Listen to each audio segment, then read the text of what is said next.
Have you ever wondered what's really going on when someone's social media feed looks, a little too perfect? Well, today we're going to peel back that digital curtain and explore the psychology behind our online highlight reels. Let's dive right in.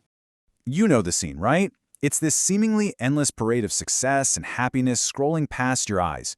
It really makes you wonder, what's driving this universal need to show off such a polished version of our lives?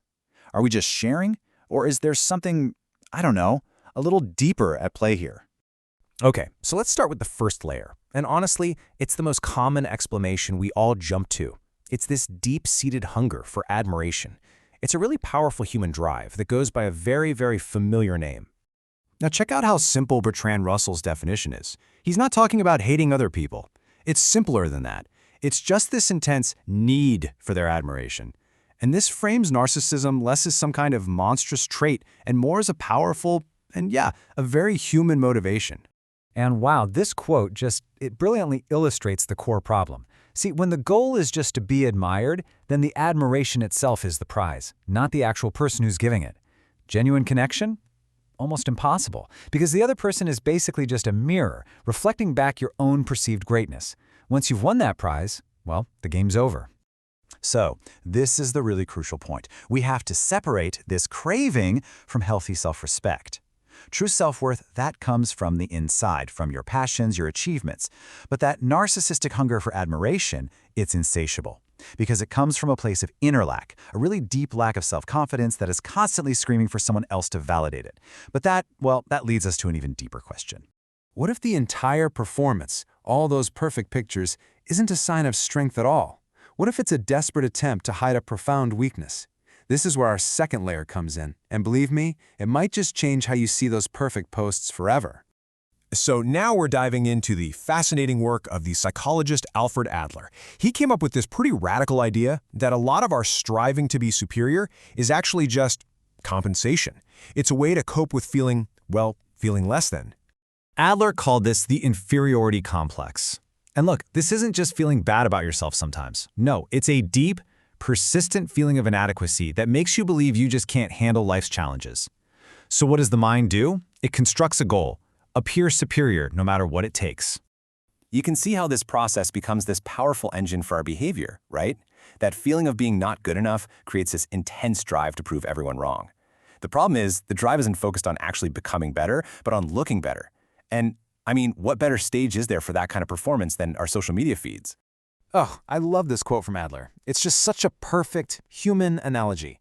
The person on their tiptoes, they aren't really taller, are they? They just look taller for a moment.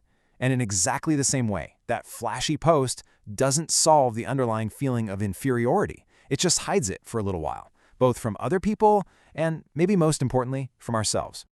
Okay, so we've got the hunger for admiration, and we have the mask for inferiority.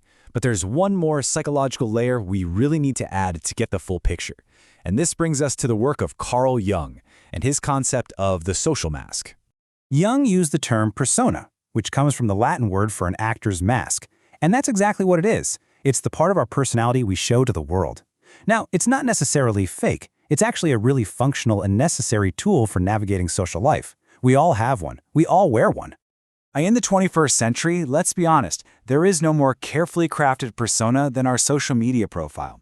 It is the highlight reel. It is the director's cut of our life. It's the version of ourselves that we've edited, filtered, and curated for everyone else to consume. So here's the crucial point, the difference between the public mask and the private reality. A healthy persona helps us fit in, right? But Jung warned us about a danger. What happens when we start believing the mask is our real face? We risk losing touch with our true selves, our authentic feelings, our doubts, our insecurities, all in this relentless chase for social acceptance.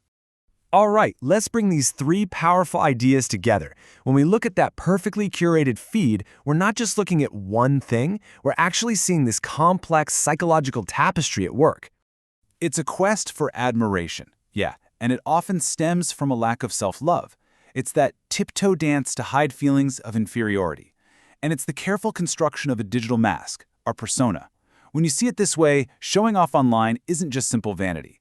It's a deeply human, if maybe a little misguided, attempt to feel worthy, safe, and seen in a really complex world.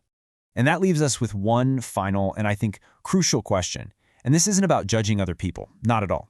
This is about understanding ourselves. Is the persona you've built online a source of genuine connection and self-expression? Or has the performance just become exhausting? Is it feeding your true self, or is it starving it? Definitely something to think about the next time you scroll.